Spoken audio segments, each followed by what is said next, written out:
lawmakers in Congress have proposed a bill that would increase monthly benefits for Social Security beneficiaries.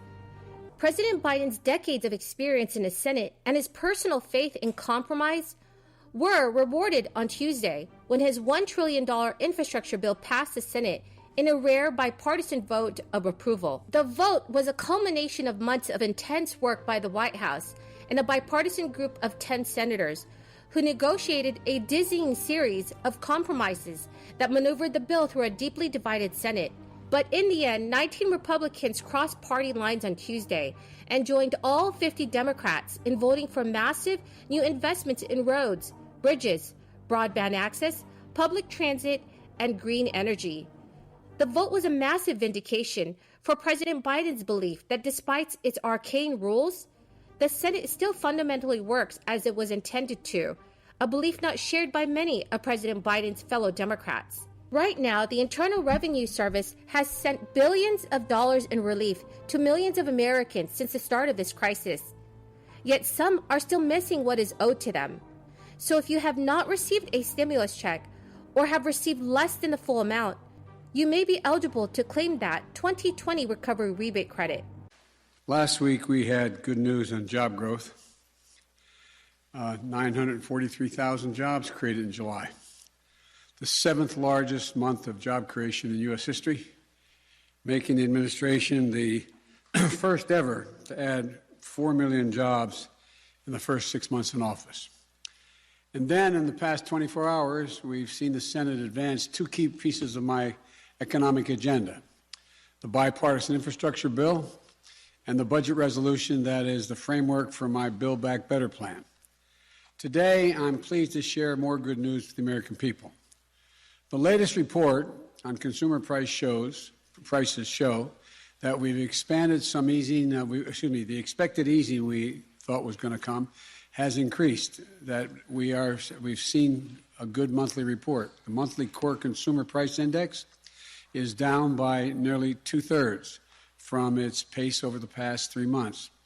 And when you take out the goods directly impacted by, like cars and airplane tickets, and the monthly core consumer price index is less than 0.2%.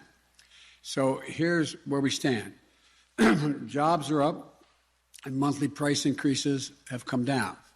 Economic growth is up, the fastest in 40 years, and unemployment is coming down.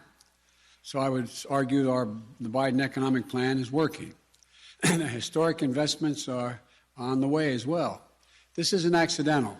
It's a result of our strategy to get shots in arms, grow the economy from the bottom up and the middle out, and it's the rest of the result of the American Rescue Plan and everything else that we've done. And it's a result of the grit and determination and really hard work of the American people. But even with all this progress, a lot of families are still feeling the... To claim the credit, the IRS recommends that you file a 2020 tax return, even if you're not required to. So if you don't owe any money, there's no penalty for filing after the tax deadline. Additionally, you must know the amount of the first and second economic impact payment you received. You can find this amount by accessing your IRS online account or on Notice 1444 for the first payment and Notice 144B for the second. The Internal Revenue Service sent these out to the address it has on file. Another option is to use a child tax credit non-filer sign-up tool, which allows you to provide the necessary information to deposit monthly payments of the advanced child tax credit directly into your bank account. The IRS can use this information to send any 2020 recovery rebate credit. Filing a 2020 tax return will also help the IRS determine whether you are eligible for advance payments of the 2021 child tax credit. According to the Internal Revenue Service, each stimulus check comes with its own set of eligibility rules.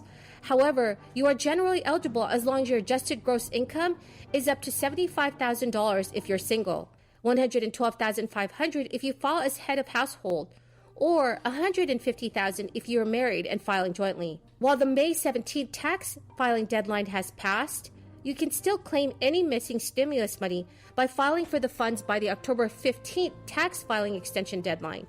Currently, President Biden has proposed changing the measurement for annual cost of living increases to the Consumer Price Index for the elderly, which could more closely track the expenses retirees face.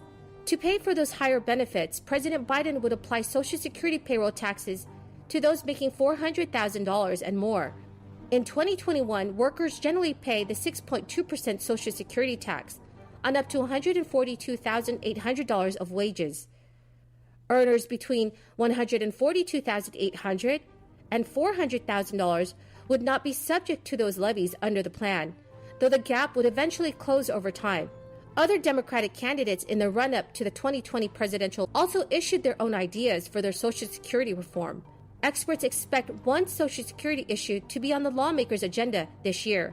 The crisis has created a so-called notch that would reduce benefits for those turning 62 and claim retirement benefits in 2022, as well as those who file for disability or survivors' benefits that year. Congress is expected to act to prevent those reductions before they take effect. If reduced benefits for that cohort is not included in the upcoming legislation, lawmakers could consider it later in the year, which could prompt bigger conversations about Social Security reform, said Nancy Altman, president of Social Security Works, who advocates for Social Security expansion. Democrats have proposed their own legislation aimed at shoring up the program. The Social Security 2100 Act, proposed by Representative John Larson, aims to boost benefits and restore the program's solvency for the next 75 years by raising payroll taxes. Senators Chuck Schumer, Elizabeth Warren, and Ron Wyden have also unveiled the plan.